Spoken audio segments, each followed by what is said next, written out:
We had a dreadful winter in Wales and in many parts of the UK. Situation with the fallen stock situation was ridiculous.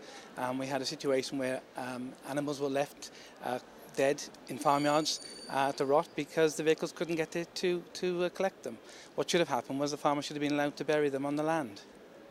And there is supposedly some degree of flexibility within the European law. Normally you have to have the carcasses taken away, but there is some flexibility. Can you just explain why that isn't working? Yes, there is. Under Derogation 19, there is an option there that we can be slightly relaxed, and I think that's what needed to have happened in this case. We should have had a longer period in a sense, so that farmers wouldn't have had to go under the pressure that they did and the losses that they incurred, and the extra cost, of course, from these animals being collected. So, you know, common sense should have prevailed here, and it did not. So you're looking now to the future, I guess. With your Welsh colleagues, the other MEPs representing Wales, what have you now decided to do? Well, we've asked the Commissioner responsible if he can actually look at this derogation, and I think it's important that the Assembly then would look at it as well and implement it in more of a flexible way, because the bottom line is it's about flexibility.